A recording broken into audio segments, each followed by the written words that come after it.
When it comes to our physical health, most of us don't hesitate to seek help when something's wrong. Things like broken bones, burns, and concussions usually result in a visit to the doctor.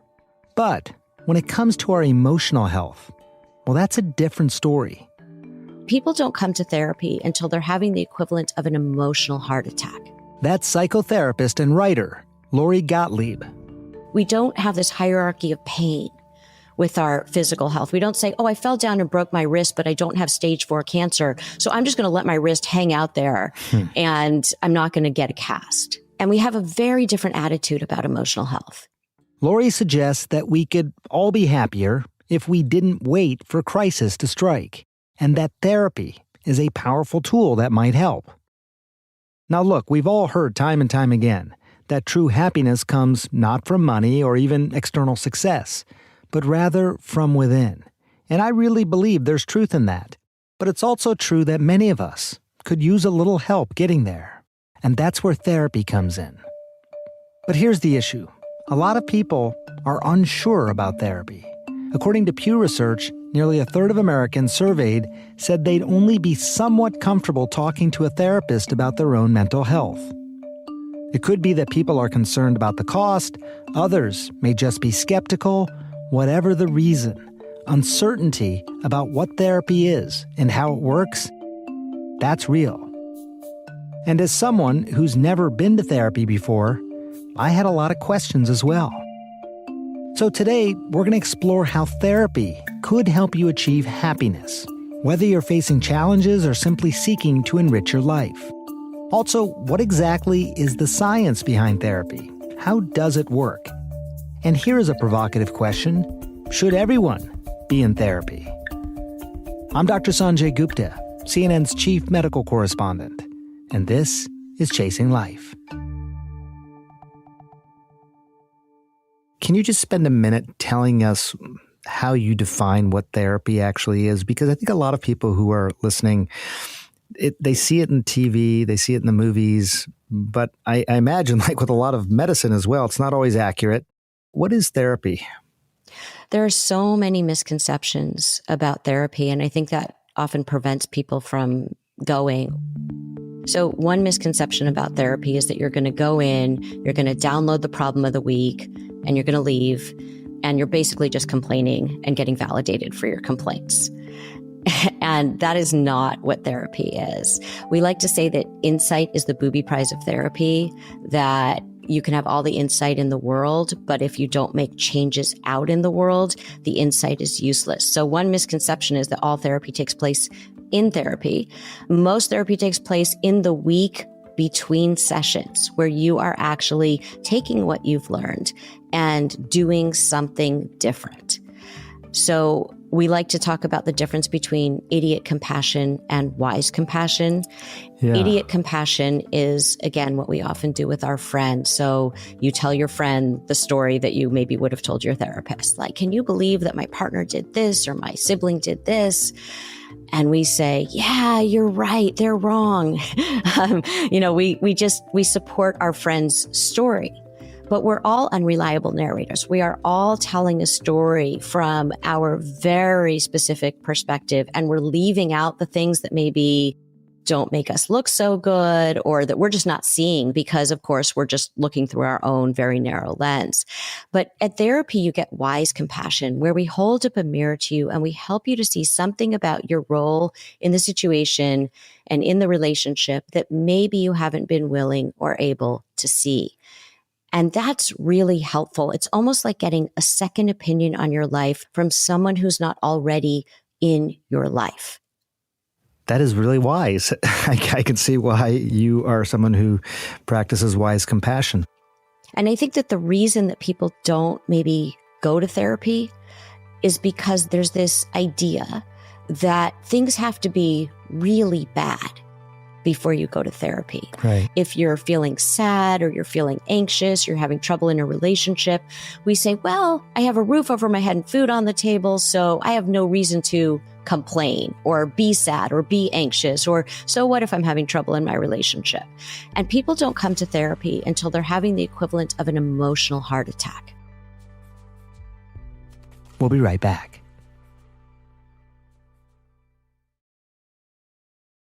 You know, it's interesting, Lori. I've been talking a lot to preventive doctors lately, for example, preventive neurologists.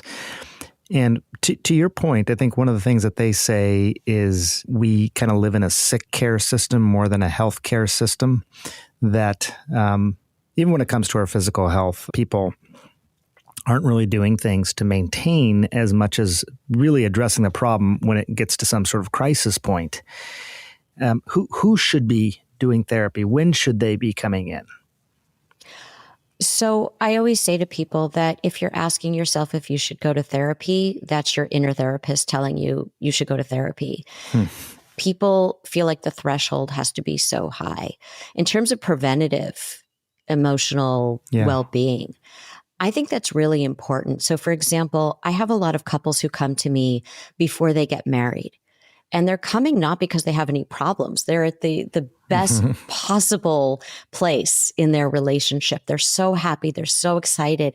And the reason that they're coming is because they want to learn how to talk about things. So it's not necessarily they have issues to talk about. It's that they want to learn how to talk about things because things will inevitably come up. We might talk about things like money.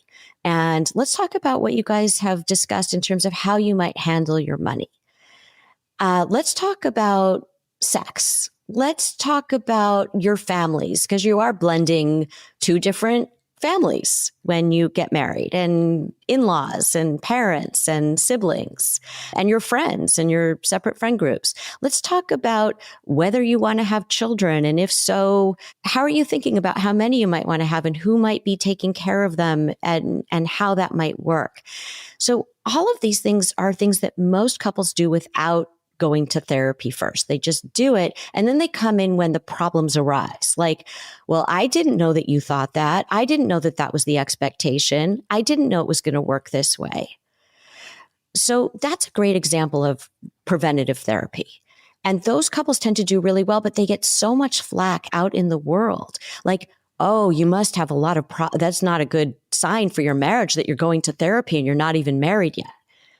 Because people assume that they're coming because they have problems, but they're coming because they're learning how to have some hard conversations that are going to come up in the course of their marriage.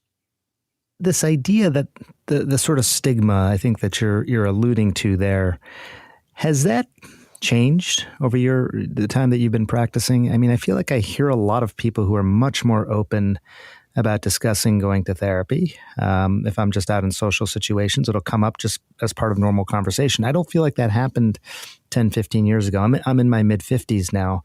But what is your experience? There are two sides to this. One is that, yes, more people are talking about therapy. And I think because of COVID, a lot of people realized it's okay to talk about emotional health. Whereas I think before they might have been reticent to do that. So a lot more people started talking about mental health is important. It's as important as physical health, and they're not discrete entities. Your physical health affects your mental health affects your physical health. It's all health. On the other hand, I think that what social media has done is it has taken what people consider therapeutic terms and misused them. So now if you look on social media, everybody is having their boundaries violated. Everybody is being gaslit. Everybody is in relationship with a narcissist. If somebody is, problematic, that's a great word people use, cut them off, which is not what would happen in therapy. Therapy is really a much more nuanced conversation. And people are misusing these words so much. And I think that it's actually hurting people's mental health because now people don't know how to be relational. They're sort of getting that idiot compassion that we were talking about, but on social media. Like, can you believe what this person did? This person's a narcissist. And then everyone's like, yeah, that person's a narcissist. And in therapy, you'd be having a very different conversation about that. And that's not to say that there aren't difficult people out there. We have this saying, before diagnosing someone with depression, make sure they aren't surrounded by assholes. So, there are definitely difficult people out there. But then the question is, how do you navigate that? And how do you navigate that in an adult, mature way, not in a very reactive way? If you had to say, here is the goal of therapy, and I don't want to overly simplify here, Lori, but is it to make you happier? Is it to make you saner? Is it to make you more balanced, give you more clarity? How would you describe it? I think at the end of the day, what most of us want, our primal need, is to love and be loved. And so many things get in the way. So I think that what therapy helps people do is navigate through the world in a more relationally healthy way. And so someone might come in for a discrete problem, like, it might be I'm having trouble in this relationship, whether it's a work relationship or a friend relationship or a family relationship or a romantic relationship. But it could also be I'm feeling depressed or I'm feeling anxious. And usually that there's some component of the depression or the anxiety that is related to not having enough meaningful connection in their lives. So how can we help them navigate through the world in a way where they will have more meaningful connections, where they will have more purpose, and just feel, again, a sense of, I think, intentionality about their lives, instead of just going through life and then saying, I don't really know what I'm doing. I don't really know why I'm here. And I know that sounds a little bit like woo-woo almost. But I think that when we think about life has 100% mortality rate, and that's not just for other people, that is truly 100%, Right. that we need to understand that we're not here forever. And we have choices about what we do every single day and how we live our lives. So it's not about being happy per se.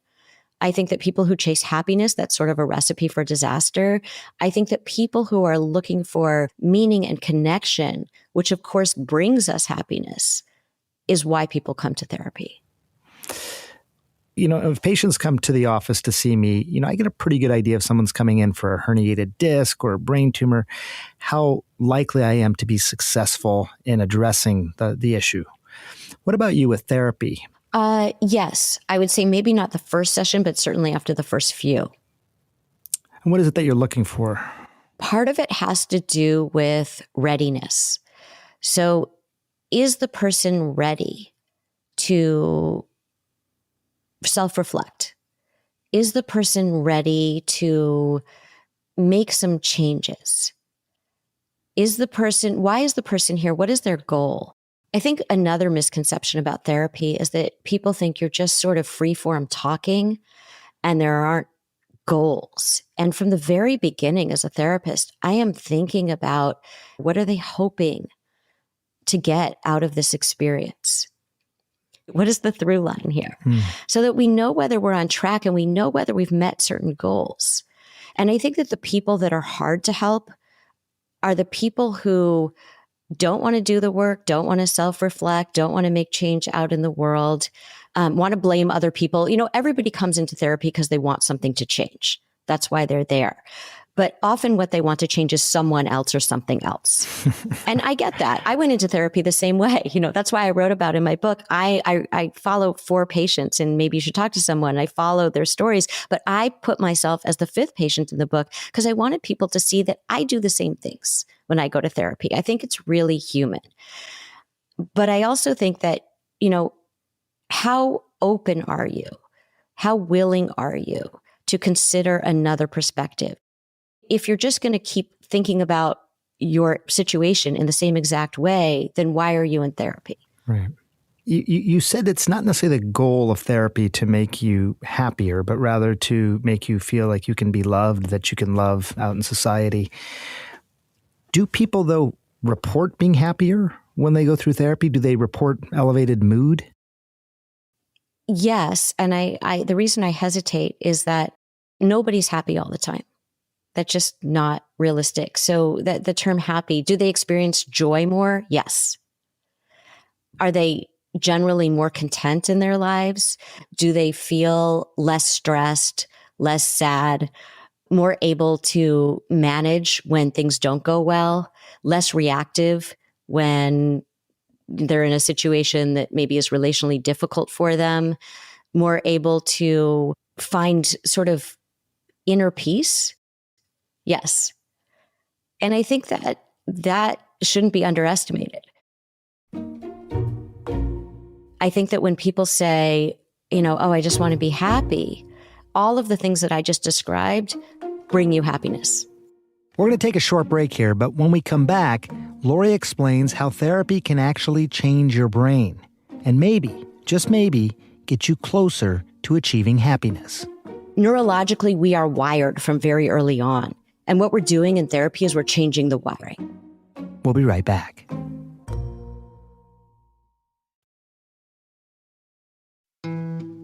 I don't know if you've looked at the story of what's really happening in someone's brain, call it their mind, when someone goes through therapy. But do you think about this from a mechanism standpoint? Like, why does therapy work?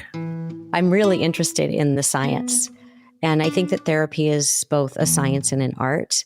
You can know all the science, but if you don't know how to use what I like to call timing and dosage in terms of how do you deliver a message to somebody? How do you help them to see something differently? How much do you say at one moment?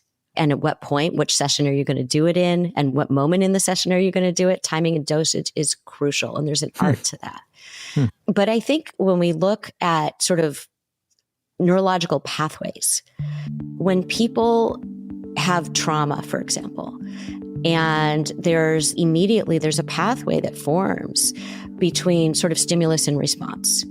And it's like, if you think about streets, it's like that becomes a major highway. And what we want to do is look at, when they come to therapy later in life, what we want to do is we want to look at all the roads that never got paved. A great example of this might be somebody has a really hard time being around someone who is calm and supportive of them. And, they feel like that's what I really want. But then when they're around that person, they're like, yeah, that person's boring, or I don't really like that person. Let's say you grew up with a father who drank and was very inconsistent with you, and a mother who was depressed and was also inconsistent, because when she was depressed, she wasn't there. But when she wasn't depressed, she was very present. So love means to you, someone who's inconsistent. Now, in terms of that's outside of your awareness, you don't think that that's what love means to you. You think, I'm going to find someone who's really consistent. I'm going to find someone who doesn't have an addiction. I'm going to find someone who's not depressed. And you go out in the world, and who are you attracted to all the time? Someone who ultimately, they might not have the same exact thing, but they might be someone who's like, when my father drank a lot, he yelled. So what happened? You're attracted to someone who yells. And you don't even realize that when you first meet them. So it's kind of like your unconscious is saying like, oh, you look familiar, come closer. Because that's the highway of love for you. And so what we want to do, interesting. It's interesting, right? And so then what happens is they go out with someone who's not like that. And they say, yeah, really nice person, but I just wasn't attracted to him or her.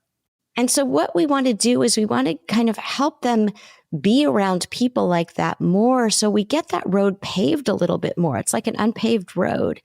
And we want to help them find out that there are other routes that they can take, so that when they are around different kinds of people, that neurologically what's going to happen is they're going to go down one of those roads that's getting more paved. And they're not going to take that highway anymore. And that highway, because it's not being used anymore, it's going to atrophy a little bit. And they're not going to immediately go down that highway. So I'm mixing tons of metaphors here, but the point is that neurologically, we are wired from very early on. And what we're doing in therapy is we're changing the wiring. I have friends of mine who they would describe their childhoods as difficult. And a lot of times they want to sort of confront some of those memories, as painful as they may be. And I'm not the expert here, but I have sometimes questioned the value of that. Look, if life were infinite, maybe we'd be having a different conversation. But I think to myself, sometimes pain is just pain.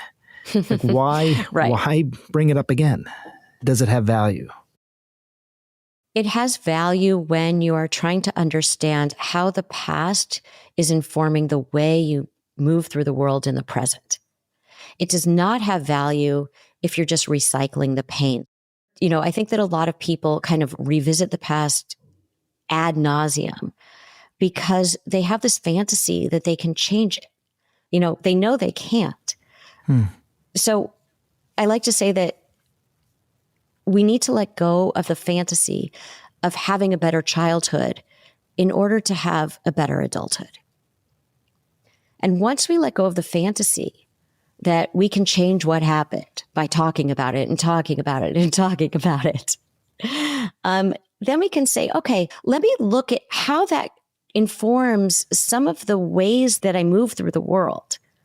Some of the ways that I limit myself. Let's say you're someone who self-sabotages. Let's say you're someone who has trouble in relationships. Let's say that you're someone, who does all these things that are just not helpful to you. Well, some of that is informed by the stories that you were told about yourself when you were younger. You're not good enough. You'll never amount to anything. You're so sensitive. Oh, your sister's the pretty one. Wow. Whatever the stories are. We all have stories that were told to us. But what we don't realize as children is that those stories were much more about the storyteller than they were about us. So the reason that somebody told you that story has much more to do with their own mental health challenges than it has to do with you. And so I think that what we're doing in therapy is we're not just sitting there talking about the past and the pain. We're touching on that. And sometimes we're letting people feel the pain for the first time because they were never really allowed to feel it. But then we're saying, okay, what do we do with this? What does that have to do with the present so you can have a different future? And that is, again, I keep talking about misconceptions in therapy. Therapy is very present and future oriented. People think it's all about the past. It's only about the past in so much as how is the past holding you back from the present and the future? I'm curious, again, just drawing the analogy to medicine, sometimes you do one thing for someone's health and it's going to have all these sort of ripple effects, some of which are hard to predict. So we were talking about our kids before we started the podcast, and we have kids around the same age. So one of my daughters she's a real student. She's sort of a STEM kid. She probably wants to follow the kind of work that you and I do.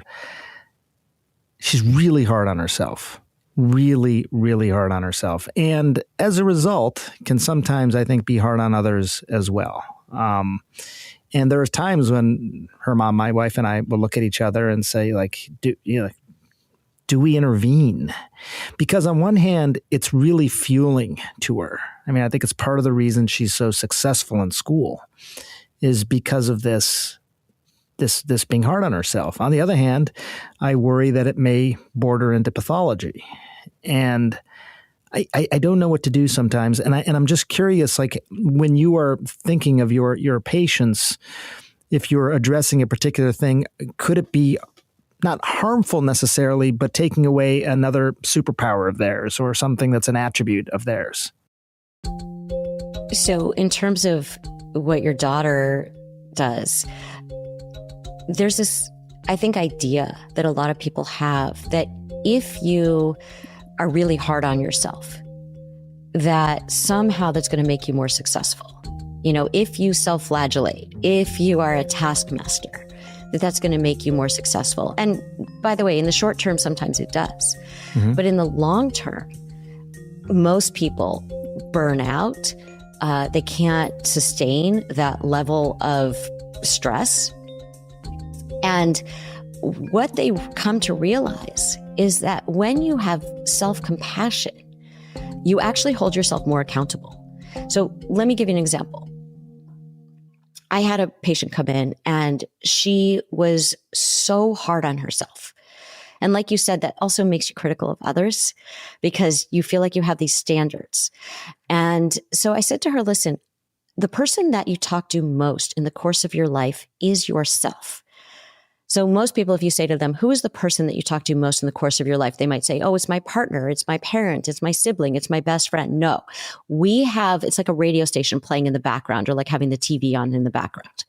And that is the voice that we hear the most. We talk to ourselves all day long. And what we say to ourselves isn't always kind or true or useful. And those three criteria together are so important because people think, well, if it's kind, it's not true, right? Like it's that idiot compassion. No. So it has to be kind and true and useful. So I said to her, listen, I want you to go home and I want you to listen to how you talk to yourself. And I want you to write down what you say and come back next week and we'll talk about it. And she was very skeptical of this whole exercise, but she went home, she did it. She comes back the next week And she, of course, because she's a perfectionist, she had like done the assignment perfectly and she'd written down everything. And she starts to read and she said, I am such a bully to myself. I had no idea. And an example was she was typing an email and she made a mistake in the email. It was a small typo. And the voice in her head immediately said, "You're so stupid." She did not realize she spoke to herself that way. You're so stupid. So this is not the path to success and achievement. This is the path to, I am so afraid of making a mistake that I'm never going to go outside of my comfort zone. I'm always going to do things that I already know that I'm good at. If I do something that is a mistake, I'm not going to be able to focus on what led to the mistake or how I can do better next time because I'm so bathed in shame. So I think that we all have to ask ourselves these questions. Is it kind? Is it true? Is it useful? And once we start doing that with ourselves and having self-compassion with accountability, we start to treat other people in the same way. For people who are listening, Lori, and they may think, look, this is fascinating. I am therapy curious. Let's say that. Where should they start? And let me add as well, like talking to you, you are obviously really good at what you do. And I'm not just saying that because you're on this podcast, but like any profession, I'm sure there are good therapists and maybe not as good or not as good for that individual, maybe. Like being therapy curious, but then also finding the right person, because I imagine that relationship is of paramount importance. You're right. Study after study shows that the most important factor in the success of someone's therapy is their relationship with their therapist. It matters more than the number of years of experience they have, the modality they're using. By the way, both of which are important. It's that the relationship is more important. So those other things have to be there in terms of, they have to be well trained and they have to use a modality that is helpful for you. But if those two things are true and the relationship isn't clicking, you're not going to have a good outcome.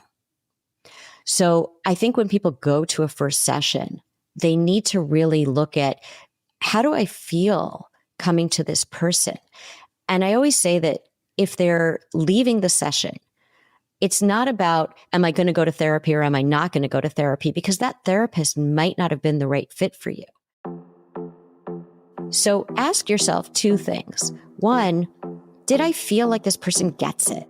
And different people are, that's a very subjective question to ask yourself, but it's kind of like when you meet someone, like whether they kind of get you or don't get you. So as much as someone can understand you in a first session, like, do I feel like they kind of get it?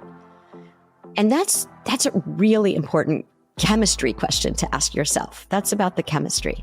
And the other question is, did this person say something or ask something that made me pause for a second and think about something in a different way? We aren't going to challenge people too much in a very first session. But I think that you want to know that you're going to somebody who is going to help you to grow.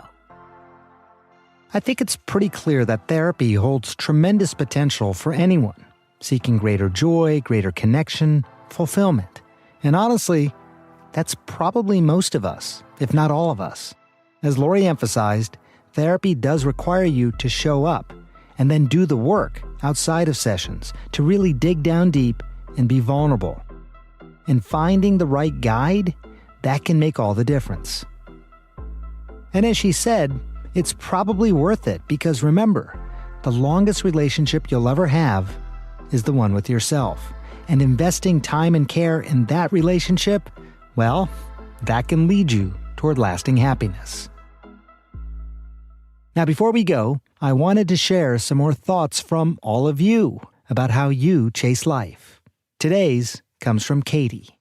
For most of my life, chasing life for me was moving to different countries, finding out what makes us different, what makes us similar, finding out things I could learn from them. But lately, and for the foreseeable future, what I do to chase life is to get to know my family, or get to re-know my family.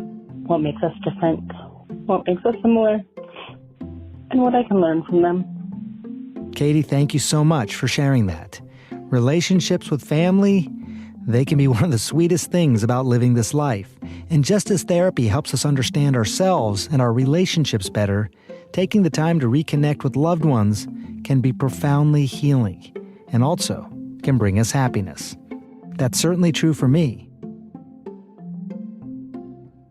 Coming up next week, we'll explore exercise and why movement might make you happier.